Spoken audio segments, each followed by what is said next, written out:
All right. Well, welcome to this afternoon's session, which is all about building workforce readiness. And we're really excited to have Mike Mayer here with us to present today's session. Mike's presented at various English Australia conferences, and so we're very well acquainted and very pleased to have you here today with us, Mike. Mike is the Senior Director of the Global Scale of English at Pearson, and he's been working on different global scale of English projects for a long time, including a lot of research about building workforce readiness over the past few years. So he's very well placed to deliver today's webinar. Mike has an English language teaching background himself, and after his career in English teaching, he became a lexicographer, and then he joined Pearson in 2003 and has worked with Pearson since then. So I'll hand over to you now, Mike. Okay, thanks, Sophie, and welcome everybody.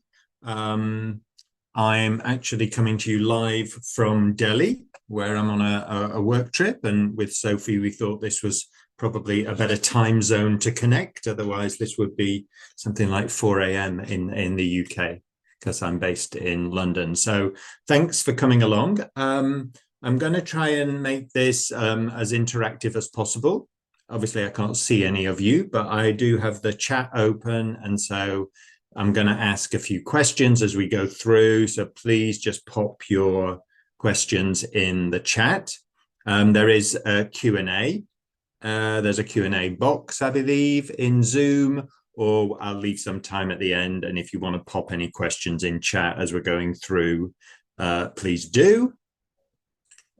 Sophie is going to make the recording available after the session, and I'll also share the slides with everybody. So there are a few links if you want to follow up on any of the information that I'm going to be talking about.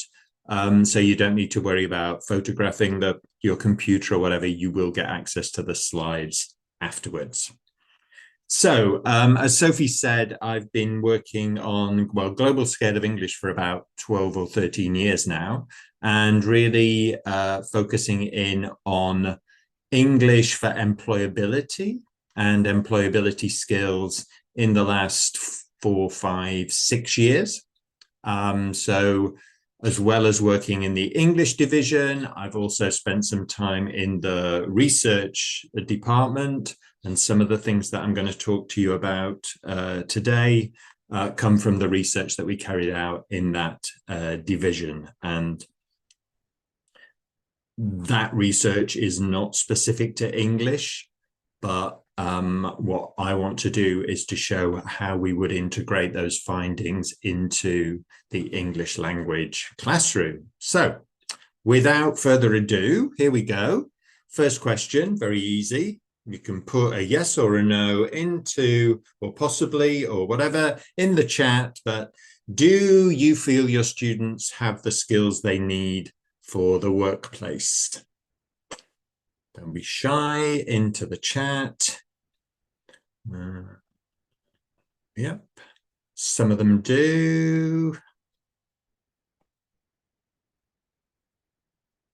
No, my class levels are low. Okay, yes, some of them. Okay, right.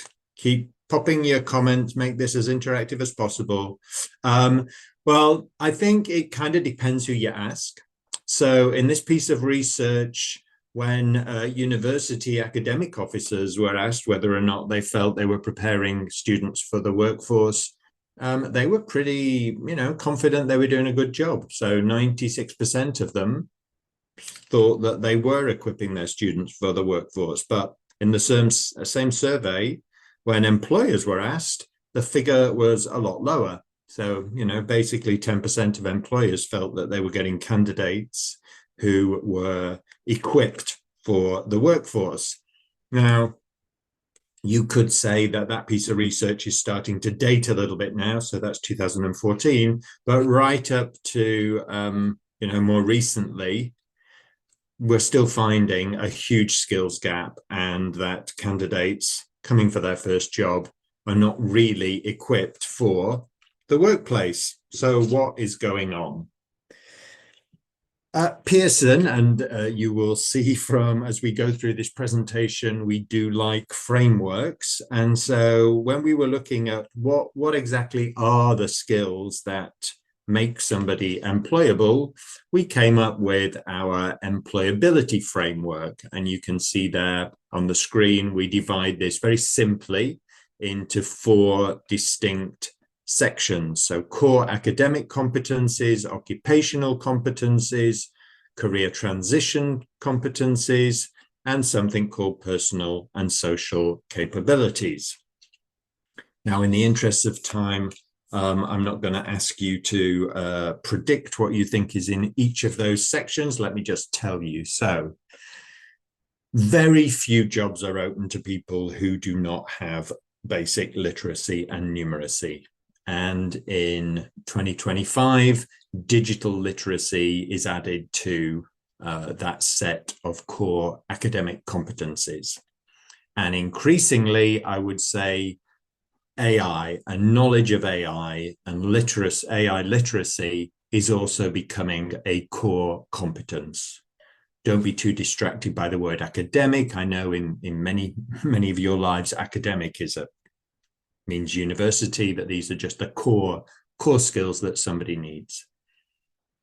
Then we've got the occupational competencies, or those hard skills, the technical skills that somebody needs for a particular profession. So if you're going into nursing, obviously it's a different skill set to if you're going into accounting, or if you're going to be working in a call center, for example. So we do need those hard skills as well. The third set, known as the career knowledge and transitional skills. So these are the skills that somebody needs to transition between education and the world of work, or between one job and the next job. So, think about things like interviewing skills, CV writing skills, ways in which that they can showcase their skills and qualifications. And certainly something that was not a thing that I thought about when I was applying for jobs many years ago, a social media presence. So building their brand, if you like, and particularly when we're educating teenagers, just making them aware that, what you post online can have repercussions when it comes to looking for a job. So to be very careful about what people are putting out there on social media. And then the last section, which is something that we're going to focus a bit more on in today's webinar, is what Pearson rather complicatedly calls personal and social capabilities. And you probably know these as soft skills, or future skills, or human skills, or transferable skills. 21st century skills. They've had many names over the years. I think 21st century skills is probably a bit out of date now. But I think soft skills has kind of stuck. Talking to Sophie before, there was a moment when these were renamed power skills by some companies because the word soft makes them feel kind of not significant. But soft skills really seems to be the term that has stuck. And you can see there that we identify those 7 soft skills in our framework: collaboration, critical thinking, communication, creativity, leadership, self-management, and social responsibility. But you're all, you're all English teachers. So where does English fit into skills for employability? And, I'm sure when you were answering the question, you were thinking really a lot about the English skills that your students have. So last year, we published a piece of research which was carried out with people using English in the workplace. So it was global, but it only focused on 5 countries, but 5 countries from 5 different regions of the world. And that research, and we'll share a link to the research, really showed that, confirmed what we all suspect, which is English is important for careers. It is the lingua franca of international business. particularly for the younger generations in the survey. So Gen Z, 92% saw English as being important for their future careers. And in the analysis, English correlated with a lot of positives. So better English meant higher salary, meant more senior position, meant faster promotion, meant greater confidence at work, meant greater job satisfaction. So there are a lot of positives associated with having higher levels of English proficiency once you're in the workplace. And if we look at the top contexts in which people are using English at work, okay, reading came out top, still one of the top skills. But if you look at those other skills on the screen there, you can see most of them require productive skills. They require speaking and writing. And that is where things started to go a little pear-shaped in the survey, because the confidence levels for speaking and writing were much lower than the confidence levels for the receptive skills, which I'm sure comes as very little surprise to you. And so one of the reasons that people gave for this lack of confidence was that there was too much focus on grammar and vocabulary in the classroom. Now, that could be an excuse from the respondents, but we do see around the world where many countries are suffering from a lack of qualified English teachers, where classrooms still focus on the receptive skills and on the teaching of grammar and vocabulary. And, for those of us who are working in communicative language teaching and in development of communicative curricula, it's a little bit depressing that, 25 years after the publication of Common European Framework and 10 years after we released the Global Scale of English, we still have a situation where those productive skills are not a key focus in the classroom. Now, if you've heard me speak before, you've probably heard me talk of the Global Scale of English. If you haven't, briefly, it is an extension of the Common European Framework. It contains can-do statements like the Common European Framework. And the reason why we developed it was to build out frameworks for a wider audience of learners. So audience of learners studying English for academic purposes, for professional purposes, young learners in primary and pre-primary, building out additional information, particularly at the lower and higher ends of the proficiency scale, and for all of the skills, so reading, writing, speaking, listening. One of our key goals in developing the Global Scale of English was to provide a scale and a framework that enabled teachers and learners to monitor progress and to demonstrate progress on a more regular basis than moving between the A1, A2, B1, B2, C1, C2 levels of the Common European Framework, which can take many, many years to develop, to transition through. So, and we'll share all of these frameworks. They're all in the public domain. They're all freely available. 5 different frameworks for different learner types. And obviously, if we're thinking about English for employability, then the learning objectives for professional English are the ones we will focus on. And so if we're thinking about what types of English do people need for the workplace, well, I think that entry level is people need to be able to use English. So not just the receptive knowledge, but they need to be able to particularly speak and write and understand English in the workplace. There's then another level of they're going to need some language which is associated with their particular job, their profession. If they're going for jobs in international companies and the interview is going to be in English, obviously they need to be taught interviewing skills and CV writing skills in English. And then if we think about soft skills, they may have, and I use the word may for a reason, they may have pretty good soft skills in their first language, but they don't have the English to be able to demonstrate those skills in the second language.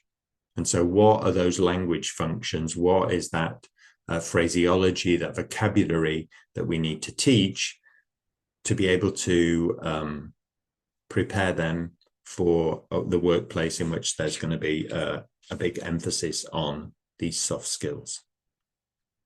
So if you look at those global scale of English learning objectives, you'll see here just a section from the professional learning objectives. They contain all the general English learning objectives, the basic, the general language functions, and then the work-related learning objectives. So generic language functions used across all professions. There's also information around the transition skills, so interviewing, CV writing, and then, as we'll come on to see, the language functions needed for demonstrating those soft skills. And you can see here the survey results that I showed earlier, and one of the top contexts in which people are using English in the workplace is attending meetings. And so I have a little activity here. I just saw a question that I'm going to answer immediately. Somebody said, what does pro mean? Great question. Pro just means professional. So that is a business specific learning objective. The ones without pro, they were the general English language functions. So attending meetings.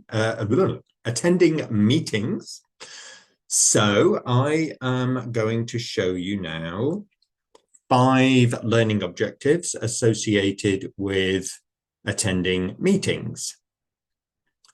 What I would like you to do, don't put anything into chat at the moment, but just read through those and then order them either in your head on a piece of paper from the lowest level proficiency to the highest level proficiency. And just note down the numbers. So 2, 5, 3, 4, 1, 1, 3, 5, 4, 2. And we'll see how easy it is to get everybody to agree on the order of proficiency of learning objectives. So I'm just going to give you a couple of minutes to do that. And then when I say now, you can put your answer into the chat and we'll see if everybody comes up with the same.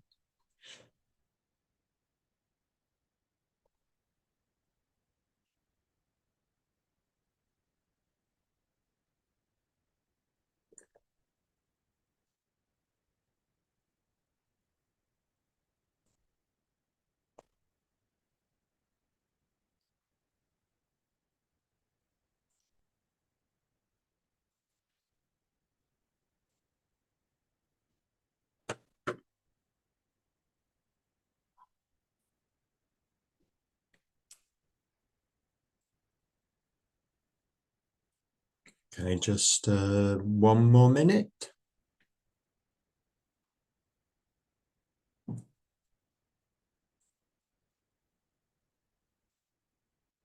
Okay, I see people have already started putting the answers in. Okay, go for it. Just put your answers in. 2, 3, 4, 5, 1, 2, 3, 5, 4, 1, 4, 5, 2, 3, 1, 4, 1, 2, 5, 3, 2, 5, 3. Okay, so it's the lowest to the highest. It is indeed the lowest to the highest. As you will see, it's very difficult to get agreement.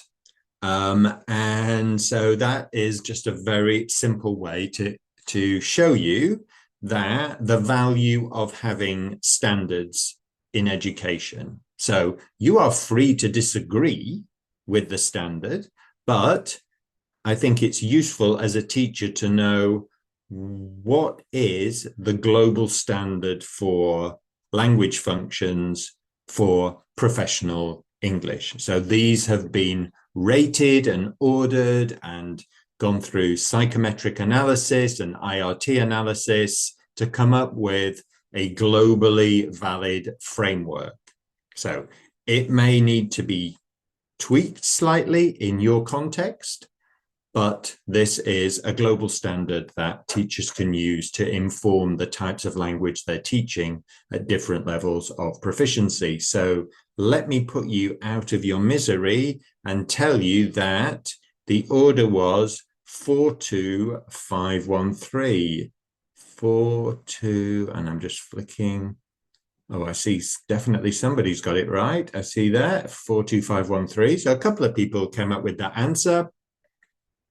And yeah, these are, as you can see, ranging in the intermediate, upper intermediate language proficiency levels.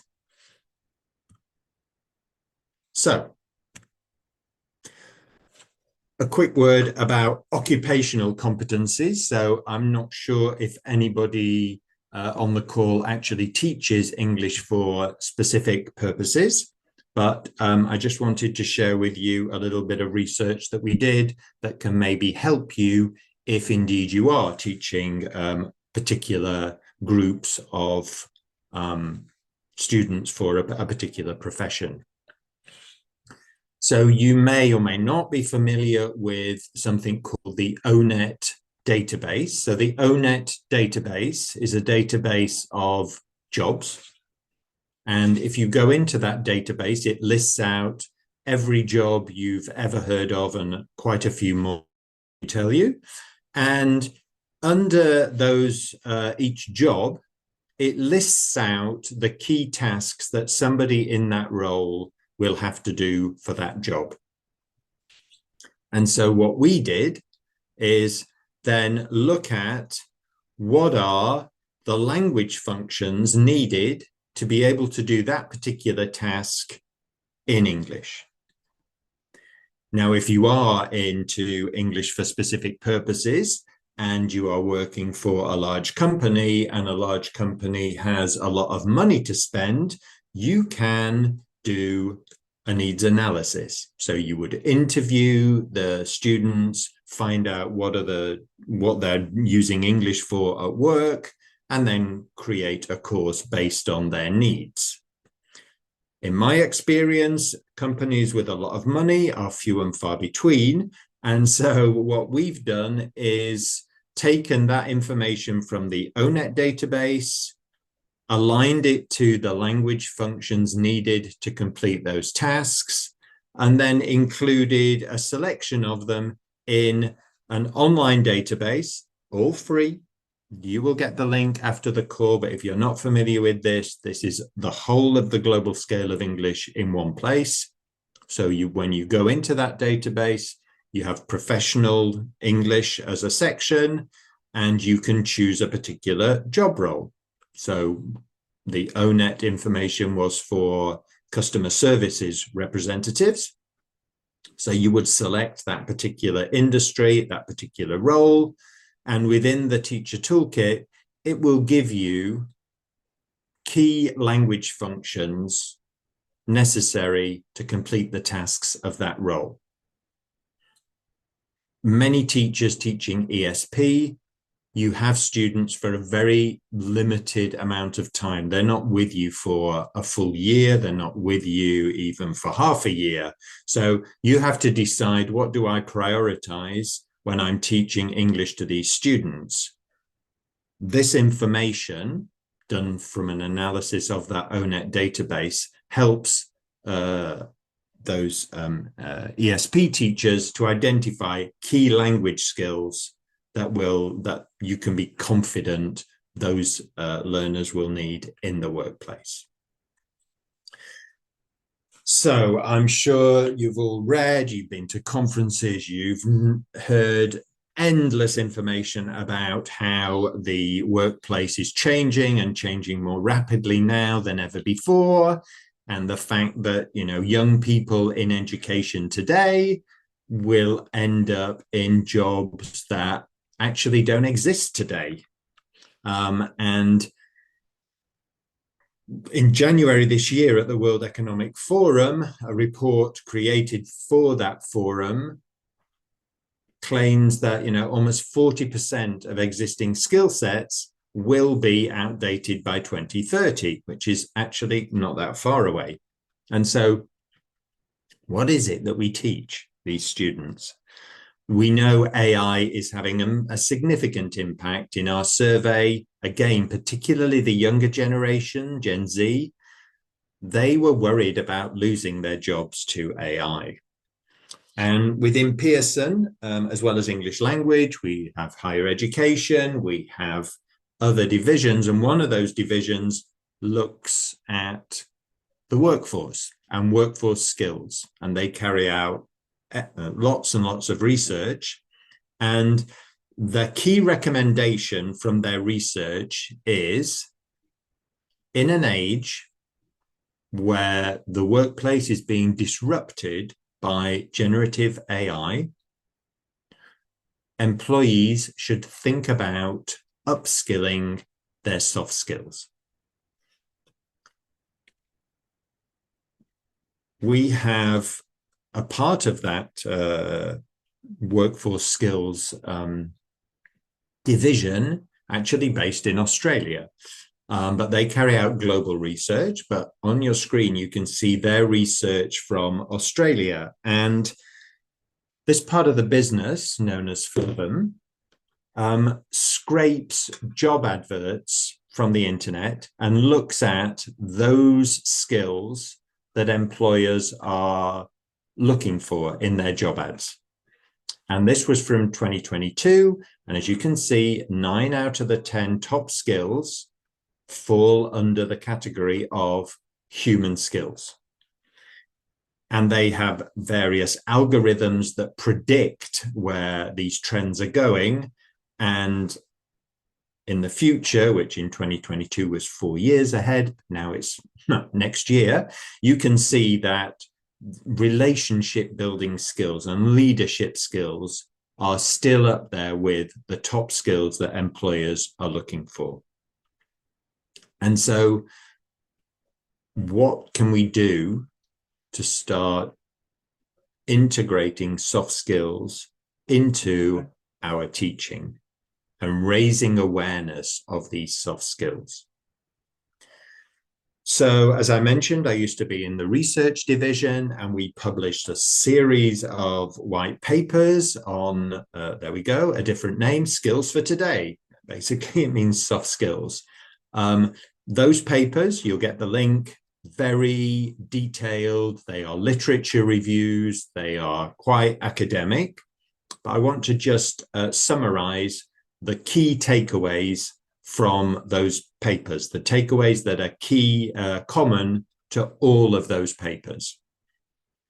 So there are 4 key takeaways, well, 3, and then I've added number 4, to be honest. But how do we teach these soft skills?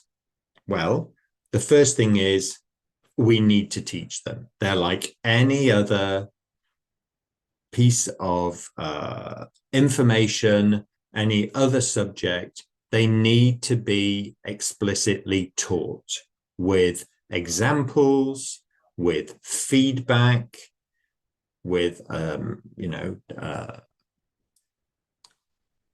information to students on what they should be doing for these skills.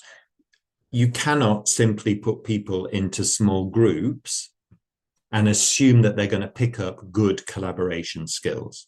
It doesn't work like that. As we know, I'm sure we've all worked in companies where often the collaboration skills are maybe not as good as we would like them. And so we need to explicitly teach these skills. However, teaching these skills does not mean having a curriculum course on collaboration or creativity or critical thinking.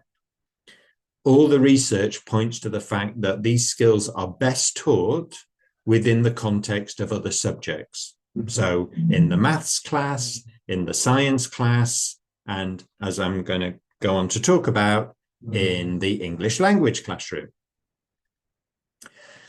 I think there's also an assumption that we can start worrying about these skills once we get to upper secondary and college and university. But again, all the research shows that the integration and the teaching of these skills should start as young as possible, because the skills, in order for them to become automatic, they need to be taught. So you need to start as young as possible. And obviously, when you're teaching very young children, this will take the very basic form. And often, certainly in the courseware that we produce, there's a big focus on social and emotional learning for young children. So just teaching them to understand emotions, the emotions of others, basic empathy skills. And then if we're thinking about integrating these skills into the language classroom, then obviously we need to provide people with the language functions and the vocabulary that they're going to need in order to be able to demonstrate these skills. So, various language functions that you're probably already teaching, most of these anyway, giving opinions, agreeing and disagreeing politely, checking for understanding, and then all the vocabulary that goes around with teaching those language functions.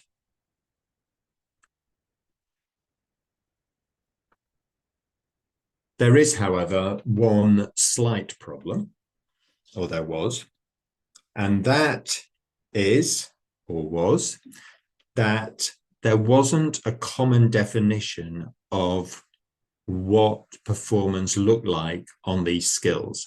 And this is not a problem unique to educators and teachers. This is also a problem within companies and HR departments. And that quote that I found comes from somebody in the HR industry saying, we don't have a shared definition of these skills, and we don't know how to monitor progress at different levels of proficiency. And so because of that, we started carrying out research into developing frameworks of what these skills look like. And it's quite difficult. So for example, you could put into the chat, how would you describe good collaboration? What do good collaborators do? For example, they ask other people for their opinions. What other behaviors would you expect to see? And you can type these into chat. What would you expect to see of a good collaborator? People listen, yes. Contribute to the conversation by giving their ideas, yeah. They actually listen, yes. Open to compromise, okay, great. A lot around listening, asking questions, okay. I hope that I'm in the Delhi office. I hope that's not a fire alarm. Yes, so then if I ask you to start breaking these down into, well, what's a basic level of collaboration, and what's an intermediate level of collaboration, and what's an advanced level of collaboration, I think you'd find that it gets slightly more difficult. And so what we set out to do was actually to create frameworks. I said we love frameworks. So this is the third framework that I've presented to you today. Frameworks on how we monitor the behaviors of soft skills at different levels of proficiency. And so these were based initially on those white papers, so the literature review, and then we had panels of experts from around the world vetting the work and giving their opinions, and we went through various iterations, and then we came up with these frameworks for soft skills, broken down into different levels of mastery. And so if we just look at this one example here, collaboration, we have collaboration is broken down into sub-skills and then into sub-skills. Okay, so if we look at that top one, engaging with ideas, and then I see a lot of people in the chat actually mentioned listening. So listening and building on ideas is one of the sub-skills that fits in under collaboration.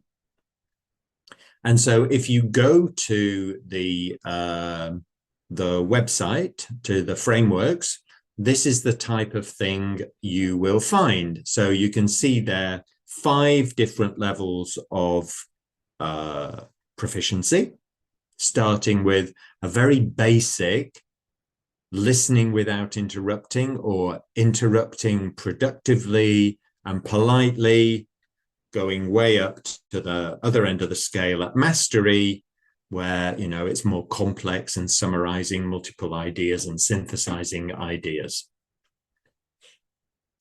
So if we look at that intermediate level, so practices active listening in order to understand the speaker's point of view, and responds to and contributes additional or different ideas to the group conversation.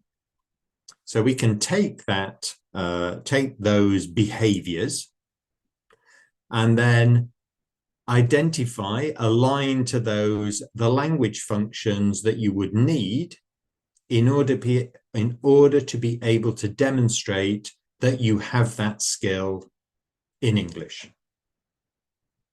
Okay, so you can see some examples there. Can repeat part of what someone has said to confirm mutual understanding, repeating back to confirm what's been understood, expressing disagreement in a manner that shows they were actively listening, etc., etc. So these are learning objectives which come from that set of learning objectives for professional English. And then you can see there that these are at a kind of a B1, high B1 level of proficiency. From there, we can then go to the vocabulary database and then pull out the phraseology that would enable you to perform those language functions in English. So that's a way in which we've been working over the past couple of years to really bring together the English language skills and the soft skills. And as I said, one of the key and the strongest messages that comes out of the research is that soft skills should be taught within the context of other subjects. And so you can see here, this is, I have no idea which course it is, but it's a standard adult general English course. And you all know the format. You've done some listening, you've done some reading, you've taught some grammar, you've done a bit of vocabulary practice, and then you come to the final activity, which aims to bring everything together, and you're putting your students into groups, and they're discussing where to have lunch or dinner, and the pros and cons of different types of restaurant. And if you go to the teacher's book, you see typically something like you see there in the teacher's notes. So you walk around, you allow free conversation practice, you don't interrupt, but you make a note as you're going around of, you know, the grammar. Are they using the grammar that you taught in the unit? Are they using the vocabulary? Make a note of any, you know, bad errors that you hear. and then go over them after the activity is finished. And I think that is what you would expect to find in a teacher's book that goes with an English teaching course. What I'm suggesting is occasionally, so it doesn't have to be every lesson, but occasionally you could use the same activity to be integrating soft skills into the classroom. And instead of just listening for the grammar and the vocabulary, you could actually look for the key behaviors that are taking place in those group discussions. So did you see evidence of active listening? Did you see people politely interrupting, asking for others' opinions, etc.? As I say, this doesn't have to be every lesson, but I think little by little integrating, raising the profile of these skills. Do your students even know that? Sorry, there's going to be an announcement, I think, through the, the microphones here. Do they even know that these are skills that employers are looking for? And start giving them practice and some feedback. Obviously, you would need to let them know what you're looking for. And so those frameworks that we've developed, I think, can help you describe the types of behaviors you would expect to see, and also to enable you to create your checklists as part of that activity. You cannot check everything in the same lesson, obviously. So just little by little. And as I say, you will not, change the world in the English class, but you can start integrating it little by little. And certainly because there's such a focus on soft skills in the employability area, that the Pearson course is being developed now. The general English courses have these integrated into the course. So they are features of the course. In the past, they were maybe covered in business English courses, but today they're being covered in general English courses.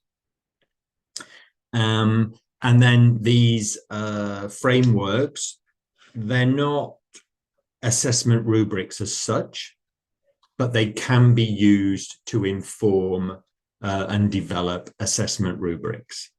And, if you're really interested in pursuing the integration of soft skills, I'm sure you're aware that unless something is assessed, students don't really take it that seriously. So last year I was at a conference in Canada where one of the attendees said that as part of their course, soft skills contributed 10% of the final grade. And so students made more of an effort to engage with the soft skills and really learn the behaviors and then the language associated with the soft skills. And finally, I just wanted to say a little bit about assessing soft skills and English and let you see something that we actually launched last week. And this is where we bring together English language proficiency, soft skills frameworks, and sorry, I hope I'm not being interrupted. I was warned that there was a Zumba class going to be held in the office today. So hopefully that noise is not as distracting for you as it is for me. Bringing together English proficiency, soft skills, and artificial intelligence. So you may be aware that we have a language app called Mondly, and within Mondly there is a specific section on business communication skills. So learners, this is all in self-study mode, learners are able to select which of those soft skills they would like to practice, and then they are able to practice with a virtual tutor. So again, this is using generative AI in the background, but I'm sure everybody's aware that there are a number of issues with generative AI, and that it is not 100% reliable, and it can hallucinate, and it's actually not very good at leveling language. And so what we do behind the scenes alongside of the generative AI is use the prompt engineering with the global scale of English data. So those language functions that I showed you before, the vocabulary that we're looking for, that is still manually hard-coded in the background. So today, we're not at a point where we can have high stakes assessment using generative AI, but I'm just going to play you a little sample here so that you can see the type of direction that we're going in with the integration of English and soft skills. And hopefully you'll be able to hear this. Hi, and thanks for coming along to the performance review. How are you doing today? I'm doing well, thanks for asking. How about you? Great to hear. Let's get started. What do you feel was the most significant goal you achieved in the last year? I set a goal to launch the Digital Language Tutor product, an AI solution to help employees increase their spoken English confidence in real-life business context. I'm happy with my performance as I hit all my targets. That's fantastic. Launching a new product like the Digital Language Tutor is a significant achievement. Why do you think this goal was so important to you and the team? This goal was critical for both me and the team because improving spoken English enhances employee communication skills, which directly impacts productivity and international collaboration of our customers.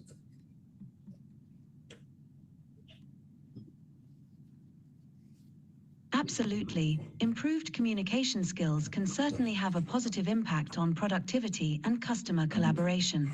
Now, what was the biggest work challenge you faced in the last year? Okay, so let me pause it there. You get the idea. As you can see, there's still a certain amount of latency with the AI tutors, but you can see on the right-hand side, based on what the learner is saying, and if you could hear that, because all I can hear is Zumba music, but if you could hear that, you will see that the avatar is actually picking up on what has been said and then responding back. Actually, a very good way to show that you are listening to what the other person is saying. So modeling some very good communication skills. None of that would be possible without generative AI. So it's definitely advanced us in where we can go. And then you can see we have various other APIs and software which analyzes pronunciation and grammar and content, etc. But this is the direction of travel at Pearson, and I hope that you too will think about integrating soft skills into the language classroom. So coming to the end, and I think we've probably got 10 minutes or so for questions, if there are any questions. So the key things I'd like you to take away is, and I'm sure I'm preaching to the converted here, but the fact that we need to focus on skills and productive skills, that we build confidence in those skills in our learners, because those are the skills they're going to need in the workplace, and that we're thinking about life beyond the classroom. And then finally, again, you're not going to change the world in your English class, but we can start raising the profile of these skills and integrating them into the English language classroom. when you read if you read the white papers call out a number of activities which are recommended for practicing and teaching soft skills. And the reason why I felt the language classroom was just the perfect vehicle for teaching these skills is because they are all activities that we're already doing in the classroom, in the language classroom. They may not be happening in the history classroom or the science classroom, but they are all definitely happening in the language classroom. So that is why I've been spending quite a bit of time promoting this integration of soft skills in the English language classroom. And then if you can't wait for the PDF to come through your mail, there you have a couple of QR codes which will link you to employability skills, take you to those frameworks, the 5 levels of mastery, and then the GSE resources will take you to the educator page for the global scale of English. And there you will find all those learning objectives. You will find the teacher toolkit and a whole load of other information about the global scale of English. So thank you for your time. Thank you for your attention. If anybody has any questions, I will look in the chat. And I don't know, Sophie, is anything in Q&A, the Q&A section? There's nothing in Q&A, but there is one Okay. question in the chat. I can read it out Okay. because it's back a little bit now. Someone said, great webinar. The question remains, how can this be incorporated into a curriculum in a college that's very set in its ways? So I think even if you've got a very fixed curriculum and you need to cover, obviously, the things in your curriculum, I hope I showed that you can just be using exactly the activities you will be using anyway and teaching the English skills you will be teaching anyway. And then occasionally, it doesn't have to be every lesson, but occasionally talking to the students about the importance of these skills and then saying, you know, and today, or let's run that activity to again, an excuse to give them extra practice, actually. And this time I'm going to be looking at your collaboration skills or your communication skills.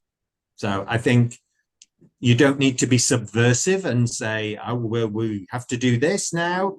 You could be doing it just alongside of what you're being expected to teach. Yeah, I think you demonstrated that really well. And even being able to break down what looking at communication skills is into, you know, a more granular examples for the students, I think is really helpful using your framework. Yeah. There's a question. Oh, I saw that one coming up. What's the name of the app? It's called Mondly, Mondly, Mondly by Pearson. And I would say that its USP is that you learn English through your mother tongue. So they've got 42, 43 language pairings to be able to, to learn English. Think of it as our Duolingo competitor, but it's by nowhere near as famous as Duolingo yet. And did you say it was free, Mike? There is a free, the basic is free. That digital tutor is not free. You have to pay a premium package for that. Yeah, yeah. Okay, I'm just seeing some nice comments, but not seeing any more questions.